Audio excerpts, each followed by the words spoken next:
Hola, hola, Sandra, muchísimas gracias a todos y a Sandra Fayán por la invitación. Me siento halagado de poder participar, me siento como, como una, no sé, un atún nadando entre tiburones, conociendo la fuerza, la fortaleza técnica, académica, científica que tiene la clínica. Entonces, para mí es realmente un orgullo poder compartir esta experiencia nuestra desde el ámbito de las ciencias básicas.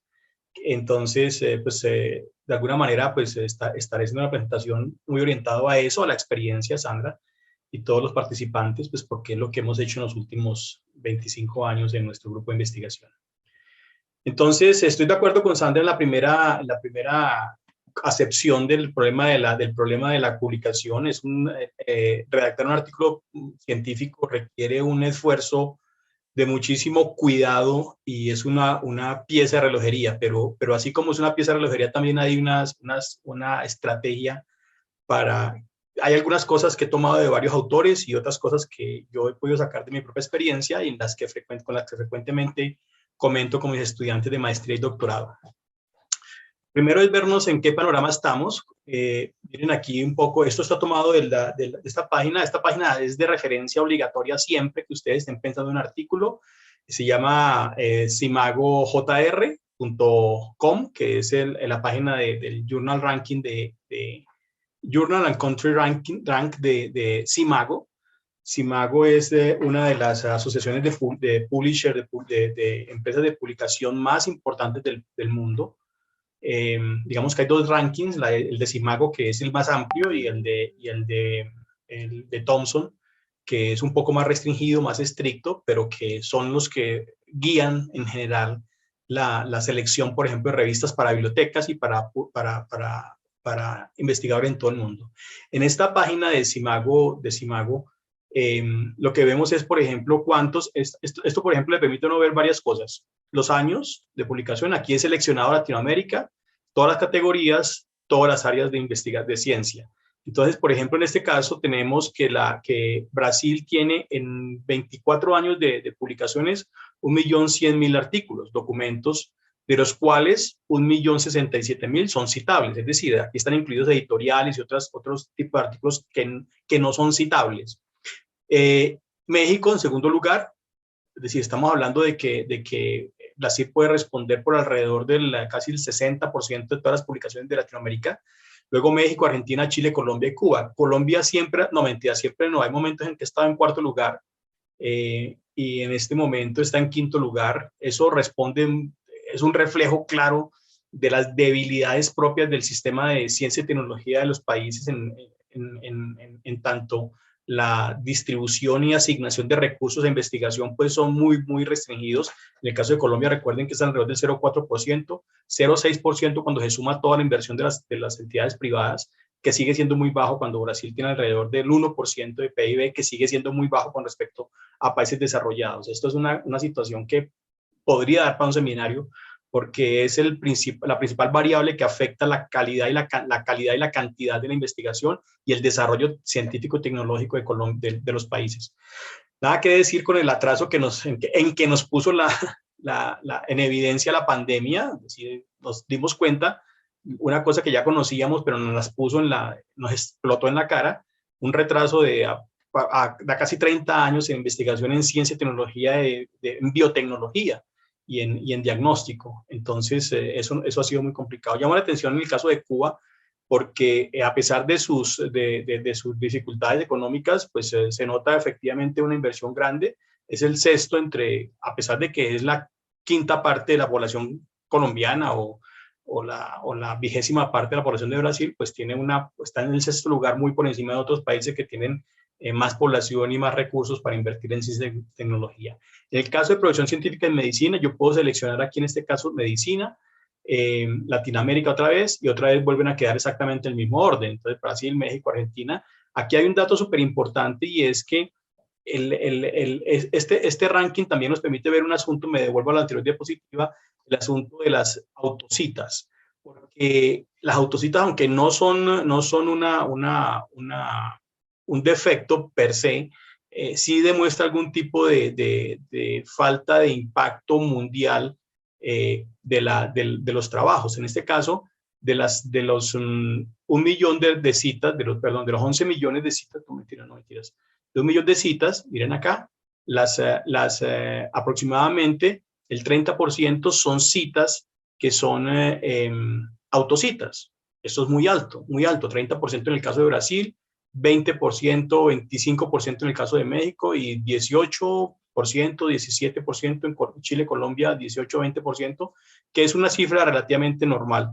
Pero en el caso de Brasil las autocitaciones son alrededor del 30%, lo cual dice un poco las características de la citación. Eso se nota en este dato que es citas por cada documento. En el caso de Brasil, a pesar de que es mayoritario, tiene 12 citas por cada documento, haciendo una simple relación entre el número de documentos y citas en totales. En el caso de Colombia, Chile y Argentina, miren que las cifras son mucho mayores, excepto para México, que también tiene un número menor al de Argentina, Chile y Colombia. Colombia tiene 11 citas por documento. Esos son datos relativamente pobres para un desempeño científico. Eso significa efectivamente que la calidad de la investigación, que la cantidad es importante, pero la calidad también lo es, porque eso implica efectivamente que sea utilizada por los investigadores del mundo.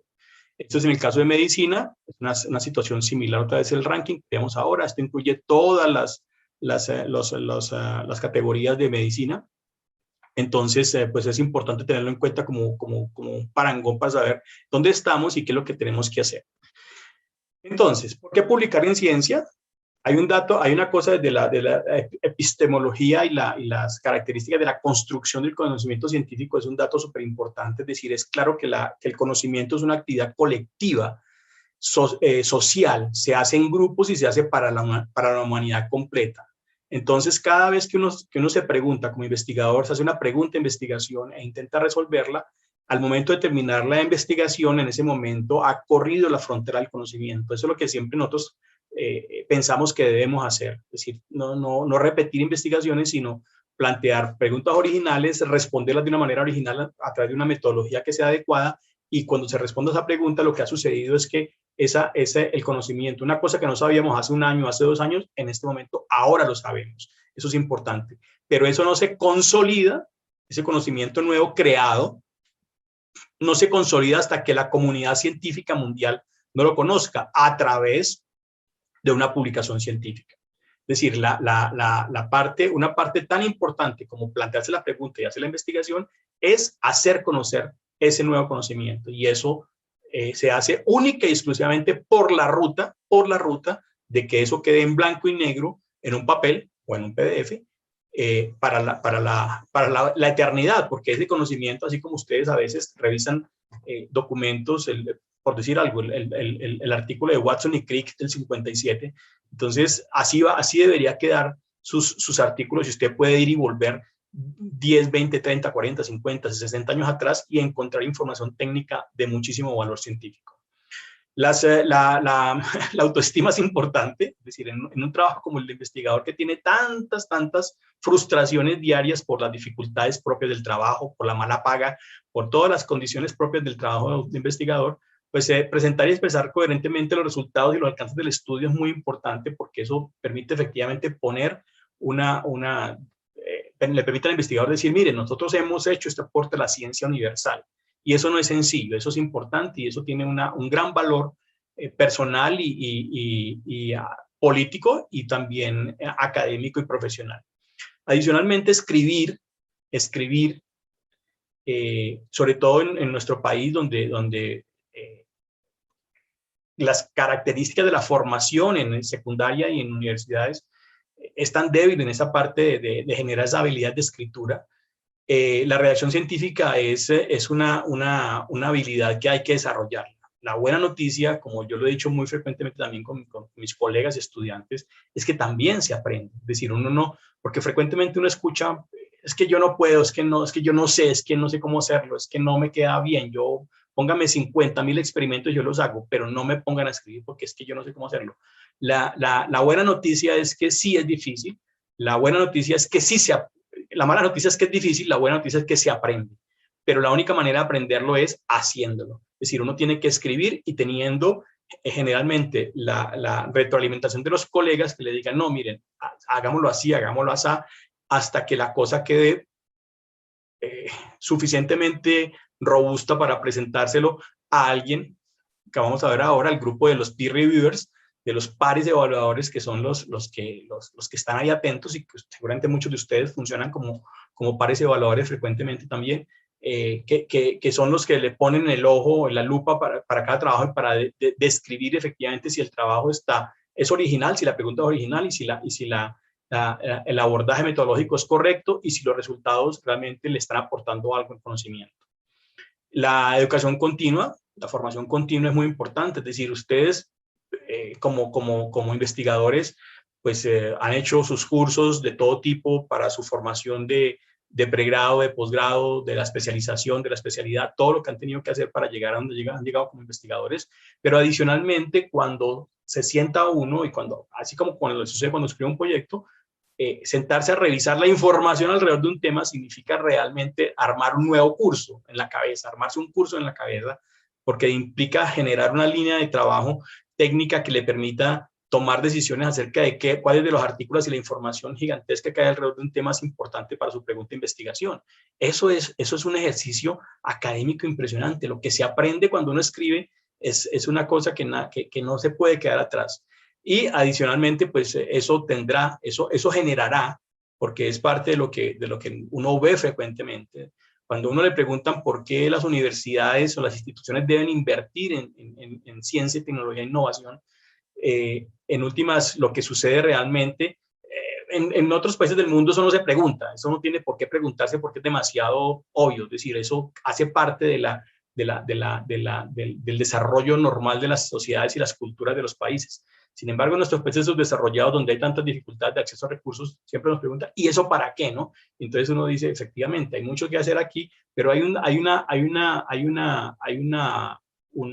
dato adicional muy importante, y es que en la medida en que las personas se forman, tanto los profesores como los estudiantes, en el método científico, eso se va irradiando. Y todos los investigadores terminamos siendo, por la ruta suave o la dura, siendo profesores. Y entonces todo ese conocimiento y toda esa estructura científica y cerebral, porque en últimas también es una estructura cerebral, pensar como científico, se va irradiando al resto de los estudiantes de la comunidad educativa, lo que genera en últimas también personas con una capacidad diferente de ver el mundo desde la aproximación del método científico. Eso son demasiadas cosas que son importantes para tenerlas en cuenta. Entonces, ¿qué es lo que esperan cuando ustedes mandan un artículo a una revista? ¿Qué es lo que el editor espera? Recuerden que hay varios momentos, eso lo vamos a ver ahora, pero en particular un editor espera, un editor primero, porque recuerden que un editor revisa primero si el artículo vale la pena o no, y eso se llama desk rejection, porque el editor dice, no, esto no es para esto está muy malo, puso aiga en vez de haya, entonces ya con eso es suficiente, ¿no? Digamos, cuando es en inglés o en español, es tal cual, es decir, un editor lee un párrafo, lee la introducción del artículo y detecta que hay errores de redacción de sintaxis, inmediatamente en 5 minutos toma la decisión de que ese artículo no debe seguir adelante, literalmente. Por eso insistimos, y lo que decía ahorita Sandra es muy importante, ser muy cuidadosos y muy prolijos en la redacción y en todos los momentos de la elaboración del artículo. Entonces, ¿qué esperan en el artículo? Pues que hagan la revisión, es importante, vamos a ver unos detalles de cómo se escribe y cuál es el orden, porque así es como está claramente un artículo, lo que se llama la introducción, el abstract, la introducción, los métodos, los resultados y la discusión, que es el ITMAR, que es clásicamente lo que se plantea como la estructura general de los artículos. Pero lo que esperan realmente, y sobre todo en particular, lo vamos a verlo más adelante un poco también, es que en la introducción, además de que usted defina, es decir, un editor o un revisor siempre va a querer ver cuál es la definición del problema, es decir, cuál es el hueco que usted encuentra en el conocimiento que quiere llenar. Eso es importantísimo. Y adicionalmente, al final, decir en una línea qué es lo que usted ha encontrado, o el grupo de investigación o la investigación ha encontrado de nuevo.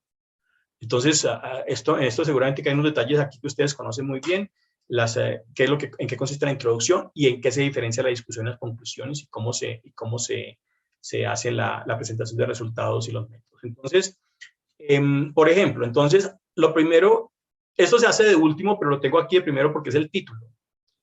Ojo con esto. Eso es un artículo de la Journal of Clinical Epidemiology del 2017 que es muy interesante porque hacen un análisis de aquellos 100 artículos que fueron más citados en un tema, bueno, en varios temas de salud, el tema era generales de salud, y compararon con otro grupo de artículos de las mismas revistas, pero que no han sido citados, intentando evaluar cuáles eran las características del título. Y lo que encontraron son varias cosas. Lo primero, la longitud de los títulos es importante. Miren aquí, 109 caracteres. Ojo con esto.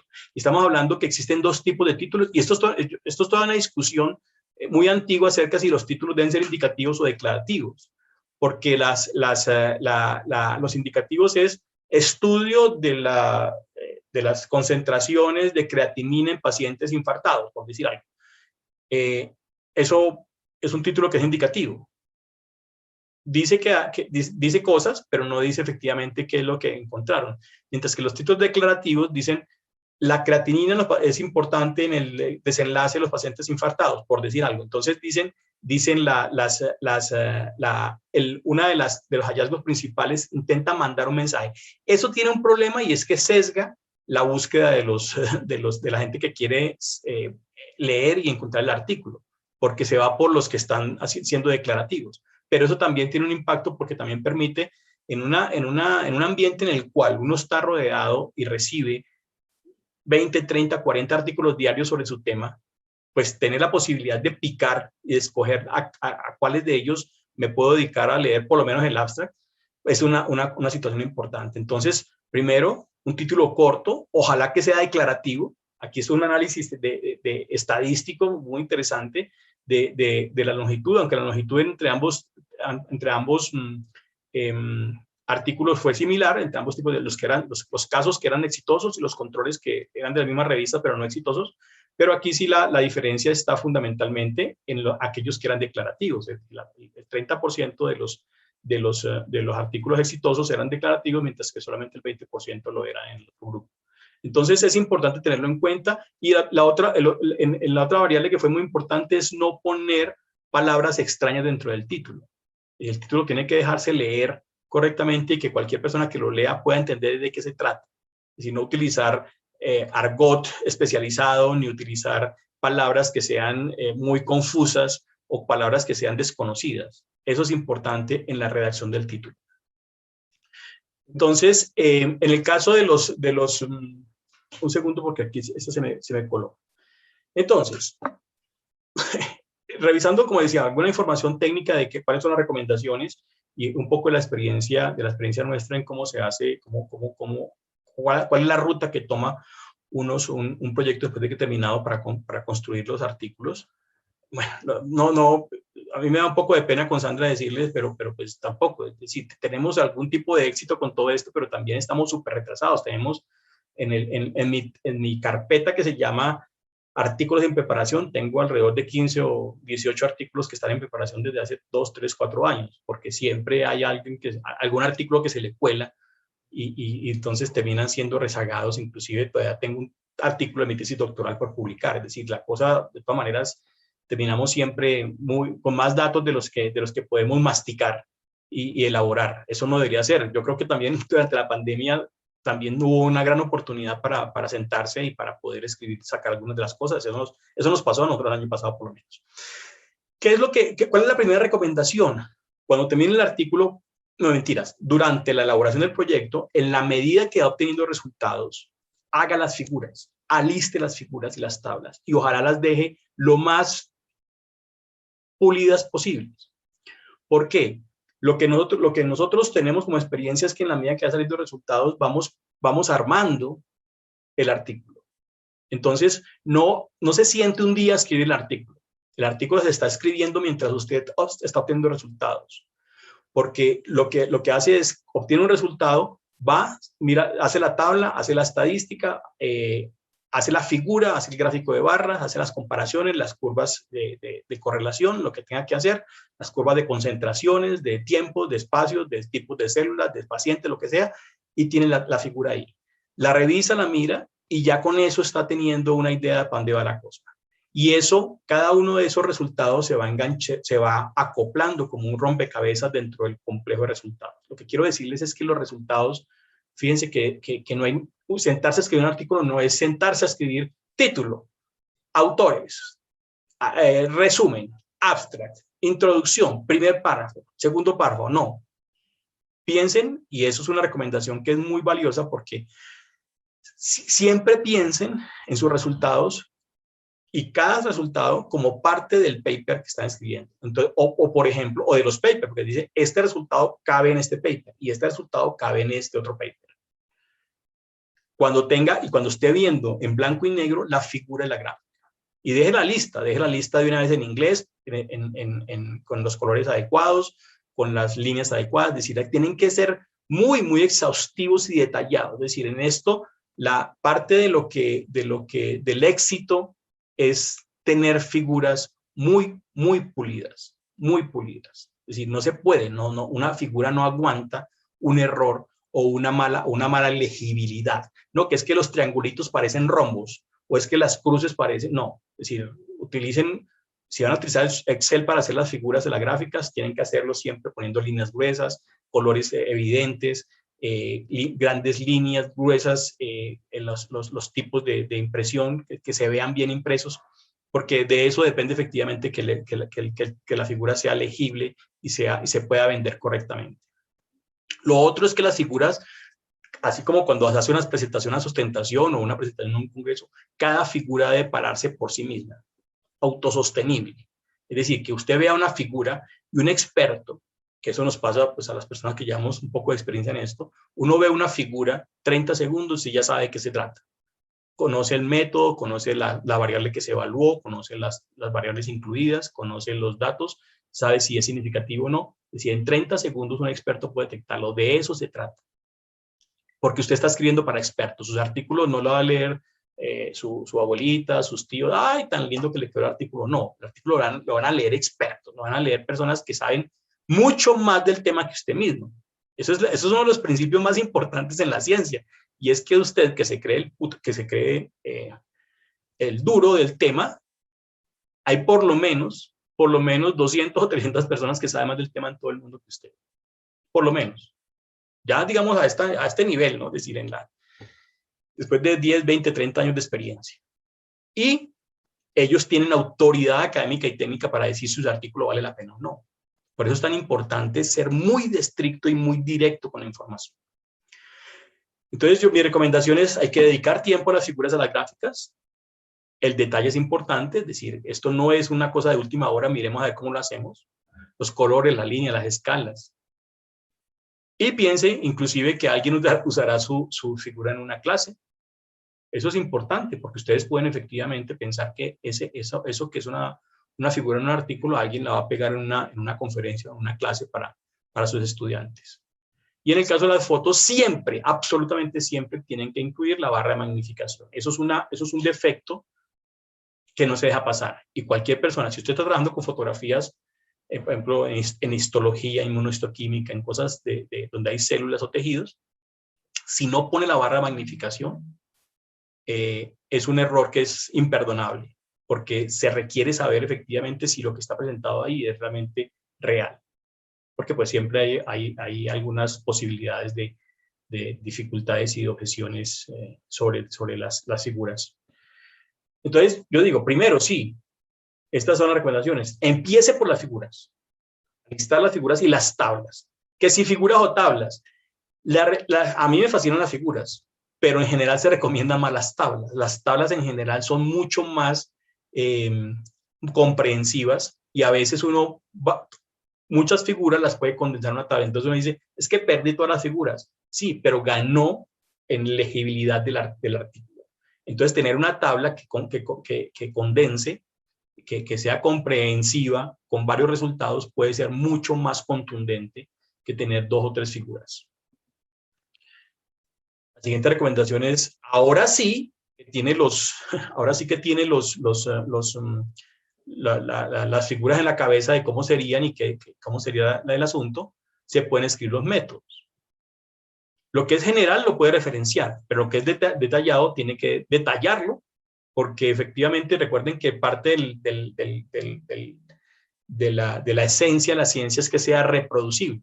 Que cualquier persona en cualquier lugar del mundo diga, voy a hacer lo que hizo Castellanos en Bogotá, y entonces lo hacen en la India o en China o en Frankfurt, y entonces la cosa debe dar similar. Y es lo que hacemos todos los días, intentando reproducir protocolos en nuestros laboratorios. Entonces tiene que ser muy detallado y decir cuánta concentración, cuánto tiempo, cómo se hizo, en los casos en los que no esté descrito. Si se utiliza protocolos que ya están estandarizados y no se modificaron, hay que referenciarlos solamente. En eso es muy importante porque nosotros, por ejemplo, en nuestro laboratorio tenemos muchos casos en los que, claro, le dedicamos mucho tiempo, sobre todo estudiantes de pregrado, a hacer estandarizaciones de métodos, que son complicadísimas y costosas, pero que no conducen a un hallazgo de un resultado nuevo, porque son estandarizaciones. Para esos casos, la recomendación es, bueno, si todo este trabajo se va a perder, ¿eso dónde va a quedar? Se acaba la estandarización y comienzan los experimentos originales. No, piense en la posibilidad efectivamente que durante la estandarización usted probó varias cosas y entonces que eso se convierta en una nota técnica. Es decir, las revistas tienen la posibilidad de recibir notas técnicas. Cuando usted hace modificaciones o establece nuevas estrategias para obtener un resultado, eso es suficientemente importante para que haya, para que una revista se lo compre, le diga, sí, esto es importante, interesante, tiene un impacto y podría ser clave para otras personas que están haciendo lo mismo. Entonces, es muy importante. Lo otro es no equivocarse. Es decir, en eso también, eso es una demostración de mala calidad científica, usar unidades erradas. Milimolar por micromolar, o el micro sin el mu, o confundir nanomoles con nanomolar, o microgramos por mililitro en vez de microgramos por decilitro. Es decir, hay una cantidad de datos aquí que son muy importantes. En eso hay que seguir muy estrictamente. Hay algunas revistas que tienen la tabla, utilice estas medidas. En el caso de la nomenclatura biológica, las especies en bacterias son muy importantes. Eso no es una cosa menor. Eso, si se hace incorrectamente, demuestra desapego y falta de cuidado con la publicación. Y eso es una cosa que los revisores y los editores no perdonan. Entonces, hay que ser muy estrictos con esto, muy estrictos. Si tiene dudas, váyase a la revista y revise un artículo del mismo tema para ver cómo es que lo hacen, cómo que lo escriben. Eso es muy importante. Siempre vaya y venga con la selección. Vamos a hablar un poquito sobre la selección de los artículos, de las revistas. Y siempre en las metodologías tienen que incluir un párrafo en el que diga cómo se hizo la adquisición de datos y cómo se hicieron los análisis para obtener descripciones más completas acerca, o si hubo o no hubo cambios significativos por las variables estudiadas o lo que sea, pero es importante que quede establecido en la metodología cuál fue el abordaje estadístico que se hizo, con qué estrategia de análisis e inclusive a veces con qué programa de análisis se hizo también.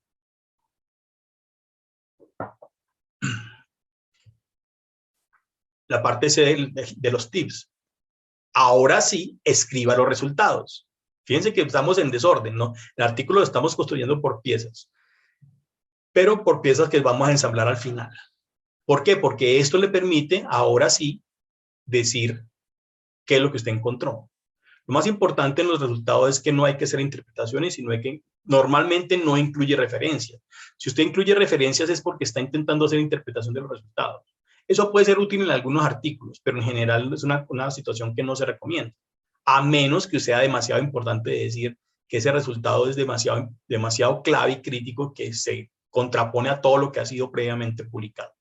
Pero en general eso hace parte de la discusión, ¿no? Entonces no debería haber referencias en la parte de resultados. He puesto aquí algunos de los, longitudes, bueno, las figuras. Por ejemplo, en el caso de los métodos, 1000 palabras, esos son 2 páginas. ¿Eso es suficiente? Si necesita un poco más, está bien. Pero recuerden que las revistas tienen un tope máximo de 4500 palabras, 5000, 6000 palabras máximo en artículos originales.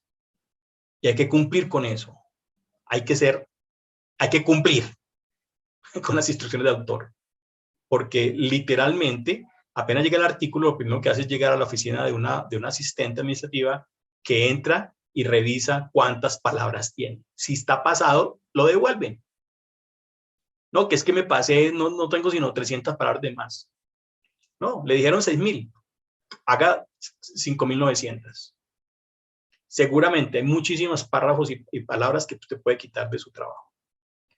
La idea también es que hay que ser sintético.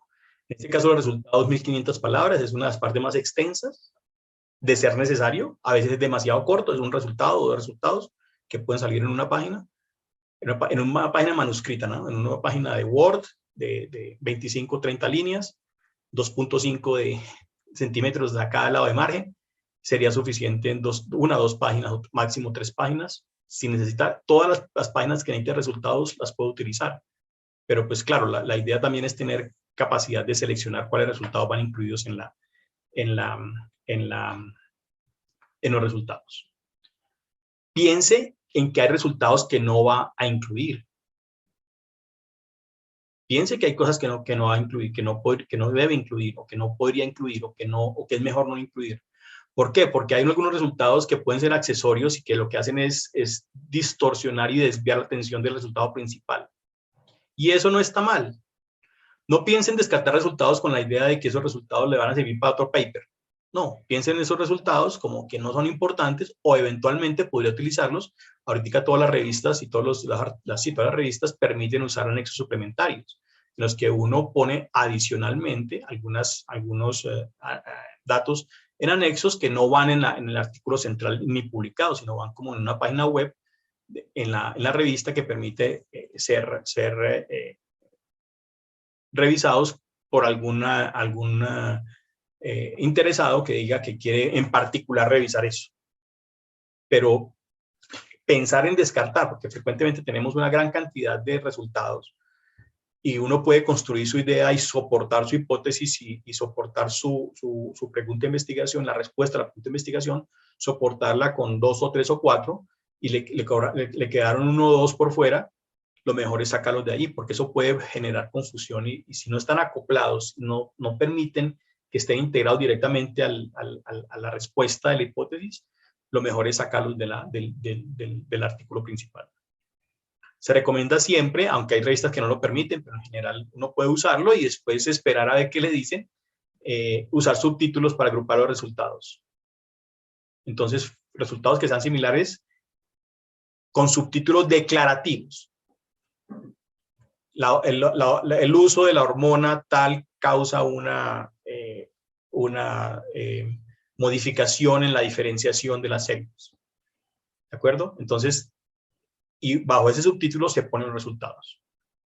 Para también ir mandando el mensaje, la idea es conducir tanto al editor como al reviewer, como a los lectores, después interesados en artículos, conducirlos a que piensen como usted. ¿Qué es lo que terminan haciendo? Cuando usted lee un artículo que les interesa muchísimo, usted termina diciendo, dándole la razón al autor, oiga, sí, esta vaina está bien, esto está bien pensado. O encontrar en estos artículos que uno está leyendo, encontrar que hay cosas que están, en las que uno no tiene posibilidades. Exponer las estadísticas, las pruebas estadísticas con los valores correctos, un solo decimal para reportar los datos, cuando se pueda un solo decimal. Y luego escribir la discusión. Fíjense que hasta este momento no hemos escrito la introducción. Escribir la discusión. Hay que vender los resultados. El primer párrafo es decir, encontramos esto, es decir, la bomba. Miren que esto nadie lo había visto antes, con muchísima tranquilidad, porque uno no puede ir, que es frecuentemente uno de los principales casos de rechazo, no puede ir más allá de lo que los resultados indican. Eso es muy importante y es una de las principales fallas. No está tan emocionado que dice, no, esta es la cura del cáncer. No, usted encontró una molécula que inhibe el crecimiento y la proliferación celular. Listo. Y eso hay que decirlo de esa manera. No escriba frases que no se soportan los resultados, no use frases generales. Declare cómo los datos nuevos soportan la hipótesis principal. Eso es muy importante. Y muy importante, siempre, inclusive en muchas revistas se utiliza un párrafo que se llama limitaciones. Diga, miren, nos faltó hacer esto falta esto. Es más importante que los autores y los reviewers vean que usted den cuenta también algunas limitaciones en su trabajo que pasar de agache con ellas. porque eso es una demostración un poco de falta de honestidad científica cuando dice, sí, yo sé que hay cosas aquí que estuvieron mal hechas, pero me quedo callado porque espero que nadie las vea. No, es decir, les insisto en que los evaluadores que están viendo los trabajos son personas que tienen muchísima experiencia en detectar esos defectos. Ahora sí, escriba la introducción. Hay que convencer, porque la introducción es lo único que leen los editores, bueno, no es lo único. Un editor en jefe lee la introducción. Si le gusta y le parece que es correcta, sigue. Si no, para y lo descarta, literalmente. Entonces usted tiene que tener, en esa introducción, tiene que completarla con las fichas claves. Presentar la evidencia existente, lo que ha habido algo, y usted tiene que ir orientando al evaluador y a los pares hacia como lo piensa usted también, como lo está creyendo usted. Presentar la pregunta de investigación, no describa el campo de investigación, describa el problema, cuáles son los artículos que soportan el problema. No hay que excederse en referencias, para la introducción 10 o 15 referencias es suficiente. No repita argumentos, porque los lectores juiciosos, como digo yo, los evaluadores, cuando usted les ha tocado evaluar trabajos o artículos en revistas, detecta efectivamente que hay párrafos y líneas que son idénticas en la discusión en la introducción. No, lo que dijo en la introducción lo dice, no lo diga en la discusión o viceversa. Y si tiene que decirlo, lo que pasa es que lo que tiene que hacer es cambiarle el nombre o decir, miren, la hipótesis de Feynman sobre tal cosa, y se refiere a esa hipótesis como para no volver a explicar. Y verifique, lea y relea la introducción para verificar que el objetivo del trabajo quedó claro. Tiene que decirlo. El objetivo, y ojalá en esos términos, el objetivo de este trabajo fue este y este. Y los hallazgos generales, encontrando que tal cosa. Hay introducciones que lo permiten, otras introducciones que no lo permiten, pero en general es adecuado decir qué nos propusimos y cuál es el aporte que se hace dentro de la introducción. Esto es una técnica que se usa, es un artículo de un grupo de investigación de la Universidad de Stanford en dengue, que es hoy en día la mamá del dengue, Eva Harris. Lo traje aquí solamente para decirles, por ejemplo, que ustedes tienen, porque está muy bien escrito. Muy bien escrito. Es decir, uno tiene que poder identificar en cada línea que está marcada de diferente color, tiene diferentes sentidos y están perfectamente hiladas una con otra. Y este párrafo, que es de la introducción de este artículo, un artículo original de una de las mejores revistas de infecciones, que es el Journal of Infectious Diseases, está perfectamente escrito. Uno no puede quitarlo, y eso usted tiene que saber. Es decir, cuando usted tiene, y vamos a ver ahora que así se puede escribir también la discusión. Cuando usted escribe la discusión, escríbala en frases cortas, de 2 o 3 líneas separadas por puntos seguidos o puntos aparte, que le permite identificar una sola idea. Que usted pueda separarlas, leerlas independientemente, inclusive en hojas independientes, y detectar que está bien escrita y que tiene un sentido. Eso es muy importante. Estamos llenísimos de publishers, de editoriales. Hay 30.000 revistas activas en este momento, 8 millones de investigadores. Estamos en una pugna muy agresiva por publicar. Nuestras instituciones nos exigen, es parte de los criterios de calidad de las instituciones, sean una clínica como la Chayo, la Universidad del Bosque, la Universidad Nacional, depende efectivamente de la intensidad y la calidad de las publicaciones. Este es el tránsito que tiene normalmente un artículo. Uno hace la versión, la somete a la revista a través de la página web, entra al sistema de peer review. Este sistema es el sistema en el que se basa la ciencia moderna.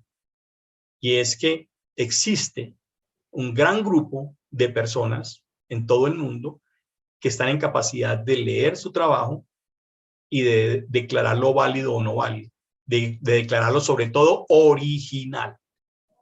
Y si lo que se planteó como pregunta es consecuente con la metodología con la que se hizo y los resultados son consecuentes con eso y responde la pregunta.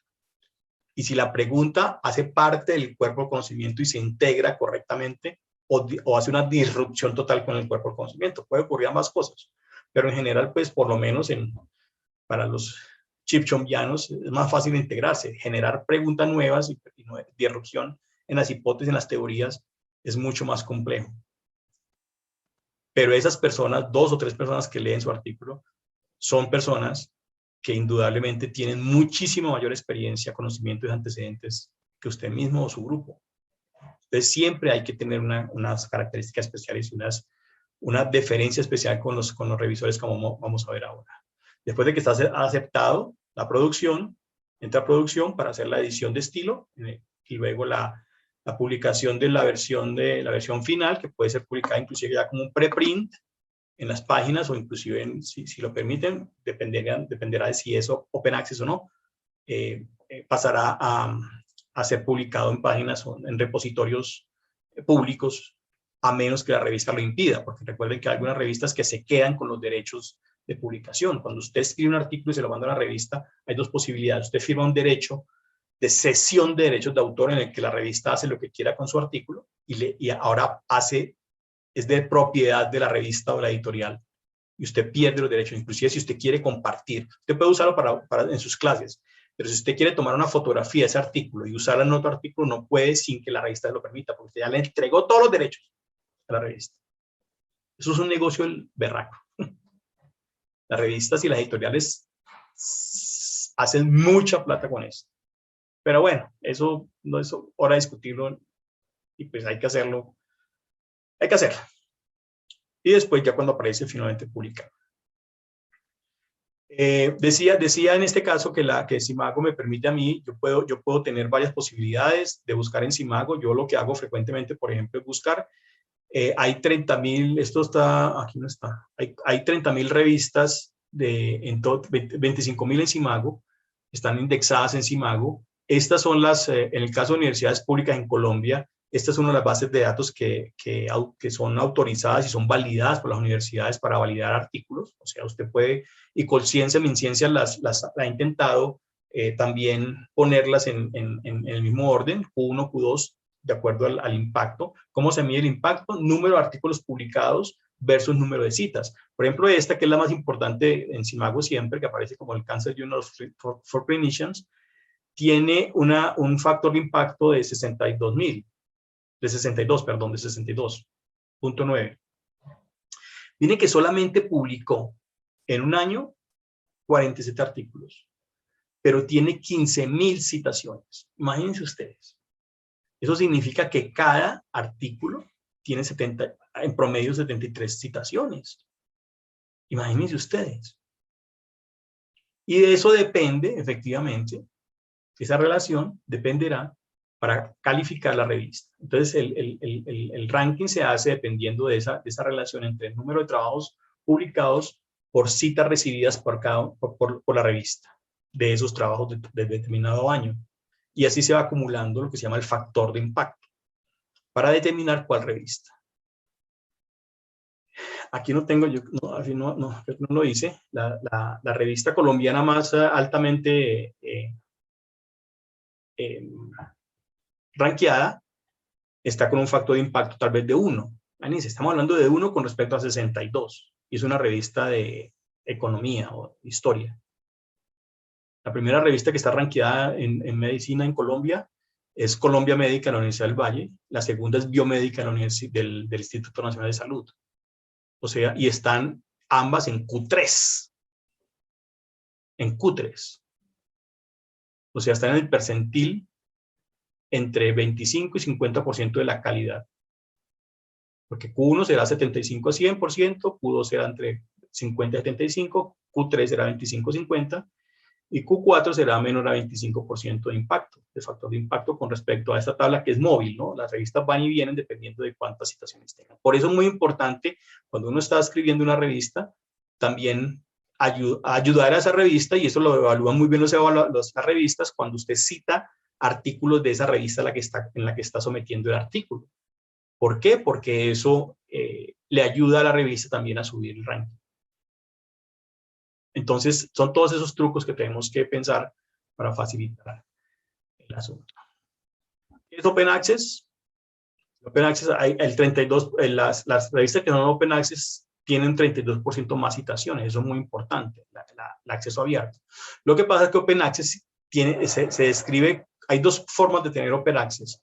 Una que es la más frecuente que conocemos hoy en día, eso no es relativamente nuevo, es decir, tiene una evolución de 10 años aproximadamente, y es en la que usted se queda con los derechos del artículo. Usted le paga a la revista para quedarse con los derechos. La revista le publica, hace toda la gestión editorial, se queda con el artículo, es decir, publica el artículo y usted se queda con los derechos, lo puede utilizar. Y de esa manera lo pone en un sistema Open Access que tiene que no tiene limitaciones para el acceso y la recuperación de la información. Eso obviamente ha cambiado el panorama de las revistas en el país, en el mundo, perdón. Y entonces así hay muchísimas revistas, pero precisamente por lo mismo hay muchísimas revistas que se han pasado a hacer Open Access que se llaman predatorias. Ojo con eso, porque usted publica en una revista predatoria y no gana nada. Las revistas predatorias se reconocen fácilmente porque tienen llamados insistentes y masivos. Entonces, inclusive los sistemas de correo lo detectan como spam frecuentemente. El factor de impacto es engañoso o fraudulento. Entonces le dicen es un factor. Entonces, el factor de impacto se llama IF, Impact Factor. Así se llama en todo el mundo. No hay otro factor de impacto que no sea el IF. O el SJR de Simago. No hay más, no hay más. Entonces le dicen, no, el Global Impact Factor, se llama GIF, Global Impact Factor. Cualquier cosa. Y usted puede inventar cualquier número para convencerlo a usted de que tiene un factor de impacto importante. Tiene cobros ocultos, nunca le dicen hasta el final que listo, ya está aceptado, y entonces pague. Tiene el sistema de peer reviewing, que ya dijimos que es el central de la ciencia, no funciona. Ellos aceptan en una semana, es decir, no les importa que tengan, inclusive uno ve frecuentemente, hay varios experimentos en los que una persona, un investigador, envía una locura, literalmente cualquier cosa, y después de que paga se lo publican, para demostrar que no importa la calidad, sino el pago. Entonces hay revistas que están haciendo esto y no son poquitas. Tenía una página, bueno, aquí esta página también les ayuda muchísimo a buscar esas revistas, se llama Think, Check and Submit, en las cuales ustedes pueden identificar efectivamente una serie de criterios que cumplen las revistas de calidad. Este es el directorio universal de revistas de Open Access.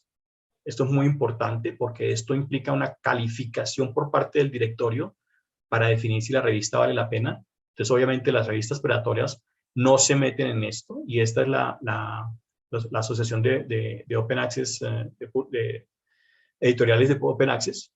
Uno puede buscar en esas páginas cuáles revistas están detectadas. Inclusive hay un listado, y hay un listado muy grande que crece todos los días, que son nombres muy, muy convincentes, que dice, esta revista tiene cara.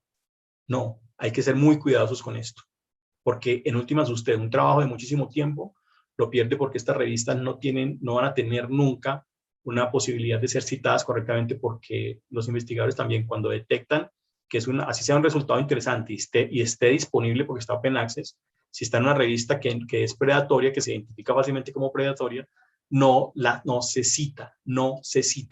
Entonces no va a tener citaciones. Lo que más nos interesa a nosotros, además de tener un buen proyecto, los recursos para hacerlo, terminar el proyecto y escribir el artículo, nos interesa también que el artículo sea citado, que sea útil, que el conocimiento sea útil para alguien.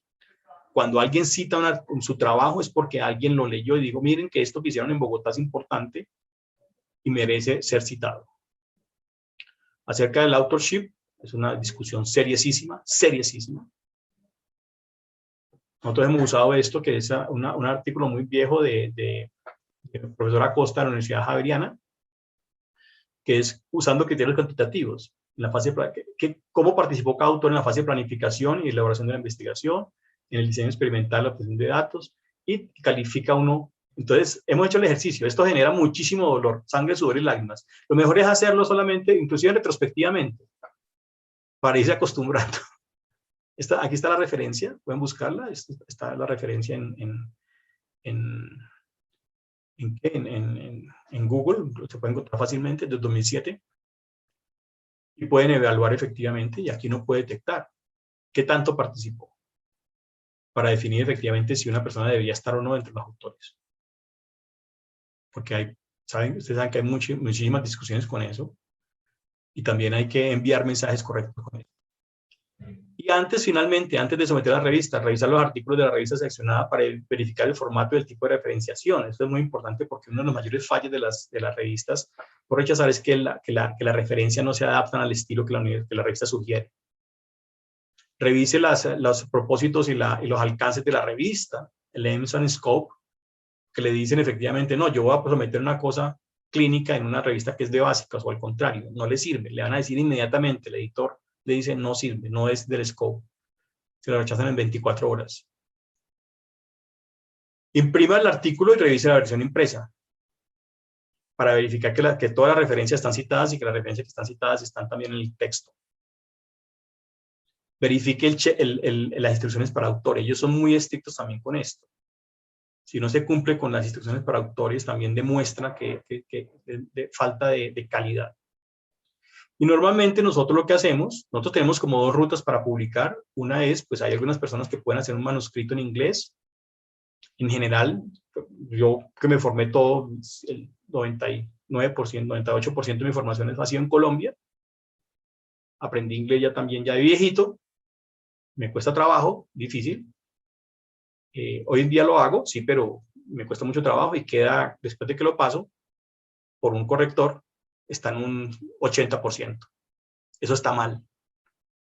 Eso tienen que obligatoriamente, si ha sido escrito por personas, si no ha sido verificado por un nativo, debe ser revisado por un servicio de corrección de estilo. Es importantísimo. Tenemos Inago, nosotros usamos Editage, que es la más barata y funciona bien. La que más usábamos anteriormente se llamaba American Journal AJE, American Journal Editing Service, AJE, que son servicios de corrección de estilo y que le permiten a uno por una tarifa más o menos accesible una buena corrección y uno va identificando dónde está fallando su inglés. Entonces es muy importante que el artículo no se vaya sin una corrección de estilo de un nativo, sea porque es un coautor que lo revisó o un amigo que le hizo el favor. Amigos de esos hay pocos, un nativo de Inglaterra o Estados Unidos o alemán que le revisen la cosa. Ya no existen amigos como esos, pero hay que hacerlo, siempre hay que hacerlo, siempre hay que hacerlo, siempre hay que hacerlo. Esta imagen es todas las características de un infarto, de un preinfarto. Cuando uno le devuelven a las 48 horas o a las 2 o 3 semanas el manuscrito rechazado.